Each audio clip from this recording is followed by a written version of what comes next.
Welcome back to my channel. আজ 20 মে 2024। এখন ঘড়িতে সময় 5:50। আমরা চলেছি মহার্লি গেটের দিকে মর্নিং সাফারির জন্য। একদিন আগে আমরা এই মহার্লির কোর জোনে আফটারনুন সাফারিও করেছিলাম। তখন অনেক পাখি দেখেছিলাম। যদি সেই ভিডিওটি আপনি না দেখে থাকেন তাহলে ডেসক্রিপশন বক্সে এবং উপরের আই বাটনে সেই লিঙ্কটি দেওয়া রইল। এখনও ভোরের আলো ঠিকঠাক ফোটেনি। আমরা গেটের দিকে এগিয়ে চলেছি। ওখানে গিয়ে কিছুটা সময় ওয়েট করতে হবে, পারমিট চেকিং হবে, তারপরে আমরা ভেতরে যেতে পারবো। সাফারির সব টিকিটগুলো আমরা বুক করেছিলাম অনলাইন থেকে। সেই লিঙ্কটিও ডেসক্রিপশন বক্সে দিয়ে দিলাম।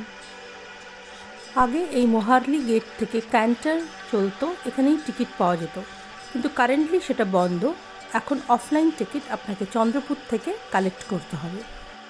সাফারির সময় এখানে প্লাস্টিক বটল অ্যালাউ করা হয় না, তাই গেট থেকে আপনি কাঁচের বোতল জল নিতে পারেন 120 রুপিস পে করে।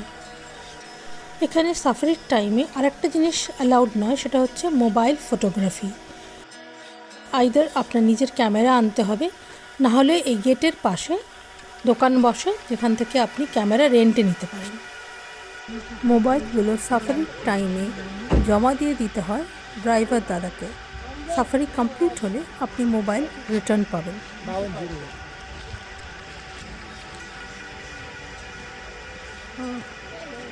हाँ मिला। कैसा पर्ची है? बाप रे, ये इसका है, ये पीछे लिखा है 1 बॉटल फ्री है, ऐसा बोला, ले वो ले लो। ये तो कैमरा का चलो बताओ आपको कैसे लगा? 2-3 सफारी के बाद ये बहुत ही बढ़िया एक्सपीरियंस रहा। और आदमी लोगों से जानवर ज़्यादा प्यारे ऐसे लगने लगा है। बहुत शांत है, वो अपना काम करते हैं और हम अपना काम करते हैं। तो this was beautiful experience.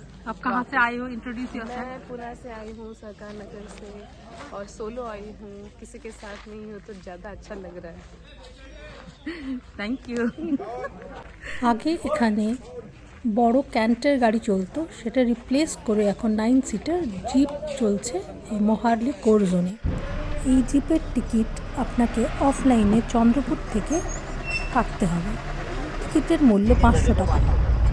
R second option, কোনোভাবে যদি আপনি তাড়াতাড়ি এসে এখানে লাইন দেন এবং জিপের সিট খালি থাকে, তাহলেও আপনি সাফারিতে দিনের দিন জয়েন করতে পারেন।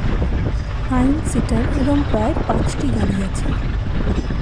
6টার সময় গেট খুলে যাওয়ার সাথে সাথে লাইন দিয়ে জিপ ঢোকা শুরু করবে গেট দিয়ে। আমরা কিন্তু জিপ সাফারির জন্য অ্যাডভান্স বুকিং করেছিলাম অনলাইনে, তার লিঙ্কটি ডেসক্রিপশন বক্সে দেওয়া রইল।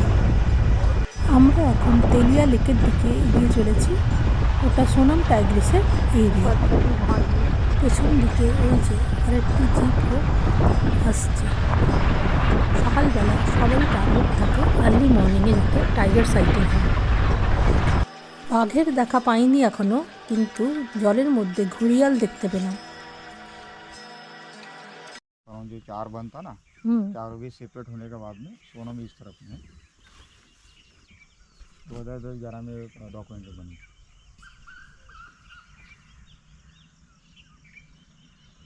पिछले हफ्ते में साइटिंग हुआ है यहाँ भी। पिछले हफ्ते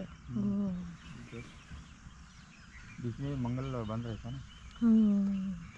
कल बनता हो सकता है। आज का लोकेशन ढूंढना पड़ेगा, कहीं अगर मोमेंट्स होता है क्या है, तो उसी हिसाब से बाद में दोपहर में ट्राई करते हैं। और बारिश भी हो गया ना। हाँ, वो बारिश में আমরা সোনাম টাইগ্রিসের দেখা পেলাম না, তাই সামনের দিকে এগিয়ে চলেছি।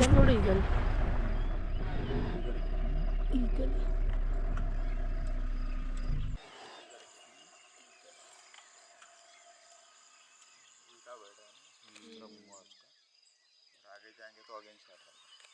यही बात है, अभी बाद में इसको गाड़ी बंद करे, कॉल जाना है।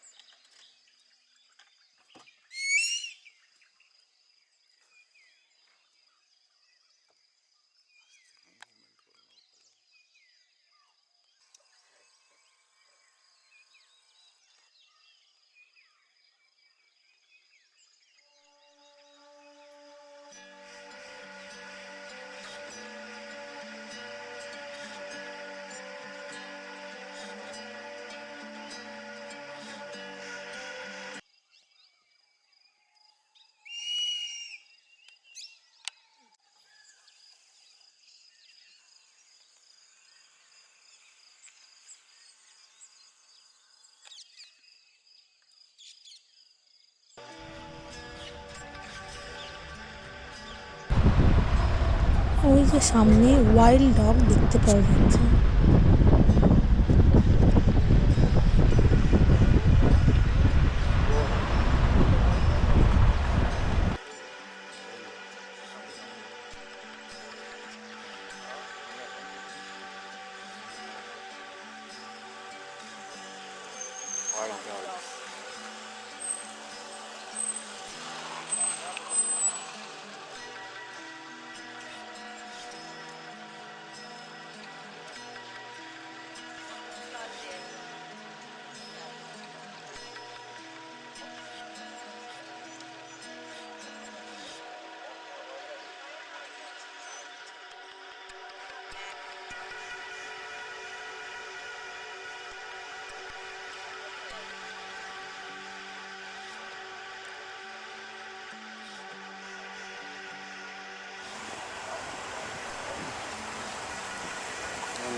এখানে মিনিট 5 জিপ দাঁড়িয়েছিল।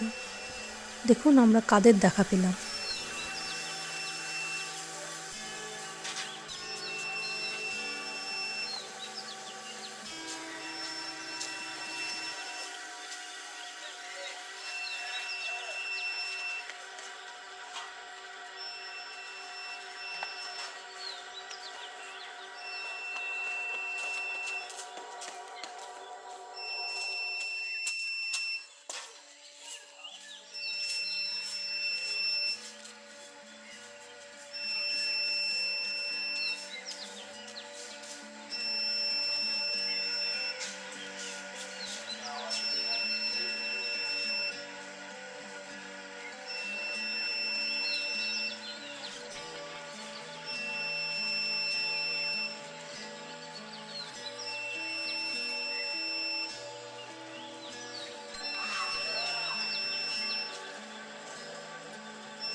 এরপর আবার সাফারি স্টার্ট হলো।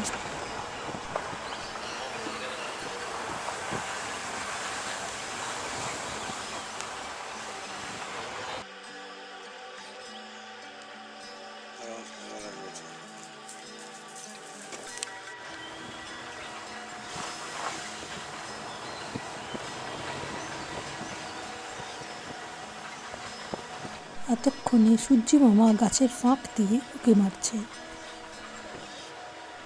ভোরের জঙ্গলের আওয়াজ শুনতে শুনতে আমরা সামনের দিকে এগিয়ে চললাম।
এই খোলা জায়গাটিতে একসময় গ্রাম ছিল। ফরেস্ট কনজারভেশনের জন্যে সেই গ্রামবাসীদের অন্য জায়গায় স্থানান্তরিত করা হয়েছে।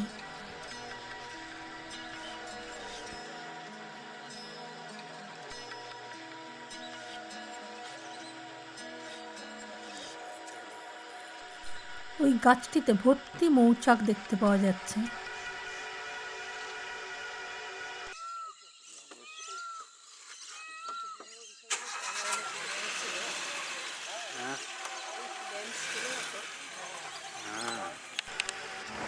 এরপর আমরা চললাম টাডোবা লেকের দিকে।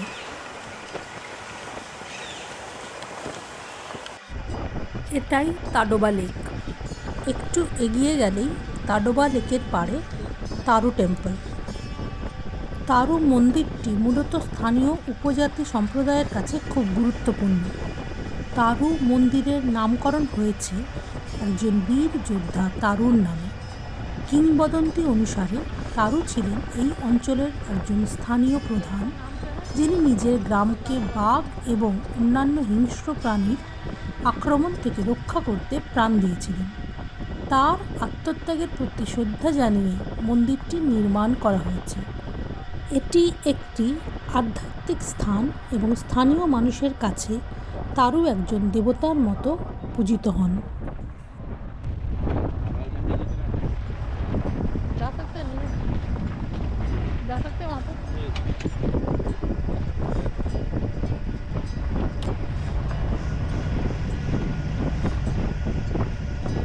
সাফারির প্রায় সময় ফুরিয়ে এলো।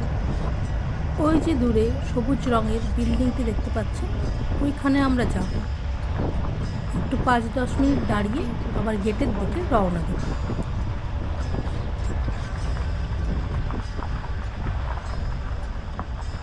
এই জায়গাটির নাম পঞ্চধারা।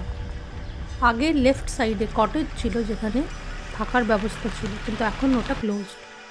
এই জায়গাটি এখন ট্যুরিস্ট ইনফরমেশন সেন্টার হিসেবে ব্যবহৃত হচ্ছে। দেওয়ালে নানান বোর্ড লাগানো আছে, যেখানে টাডোবার সম্বন্ধে ডিটেলসে ইনফরমেশন দেওয়া আছে। চলুন ঘুরে দেখা যাক।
লেখা আছে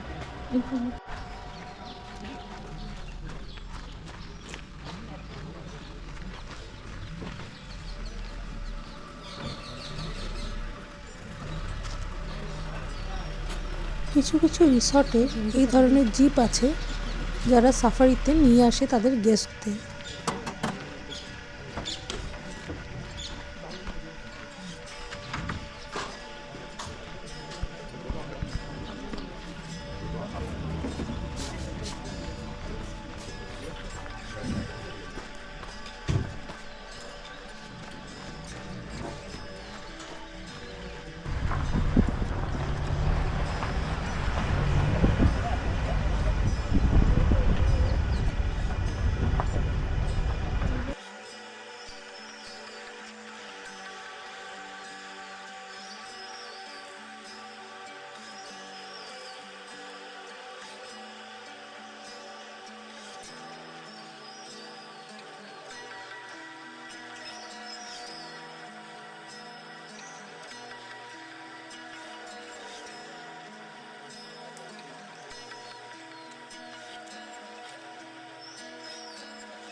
একটু এগোতে দেখতে পেলাম অনেকগুলো জিপ এখানে। নিশ্চয়ই কিছু দেখতে পাওয়া গেছে। হ্যাঁ ঠিকই, একটু বাদে আমরা মেল টাইগার যুবরাজকে দেখতে পেলাম।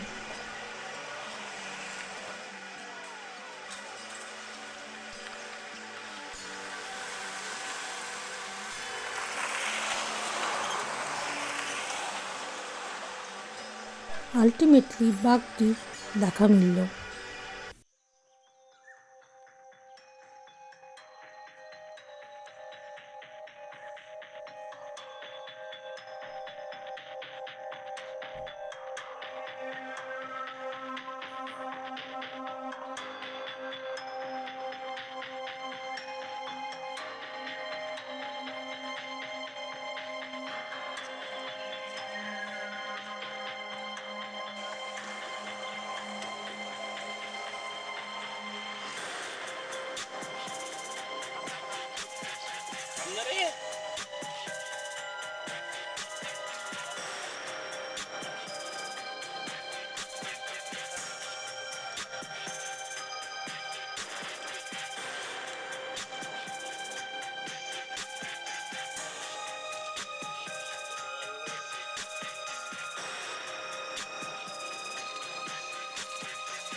বাঘটা আবার জঙ্গলের মধ্যে ঢুকে যাচ্ছে।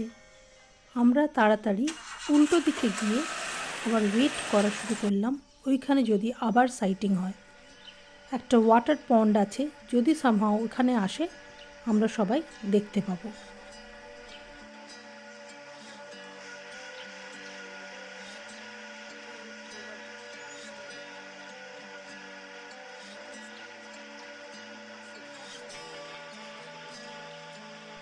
আলটিমেটলি সেকেন্ড টাইম এপাশে দেখা গেল না, তাই আমরা ওখান থেকে সামনের দিকে এগিয়ে চললাম।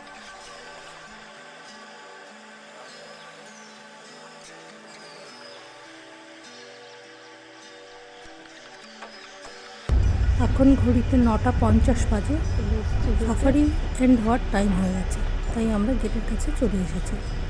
এবারে আমরা হোমস্টেতে ফিরে যাব। ওখান থেকে চেক আউট করে আমাদের নেক্সট প্ল্যান নাগপুর যাওয়া। এই ভিডিওটি যদি আপনাদের ভালো লেগে থাকে তাহলে ভিডিওটি লাইক করুন, শেয়ার করুন এবং চ্যানেলটিকে অতি অবশ্যই সাবস্ক্রাইব করুন। দেখা হচ্ছে পরবর্তী কোনো এক ভিডিও নিয়ে।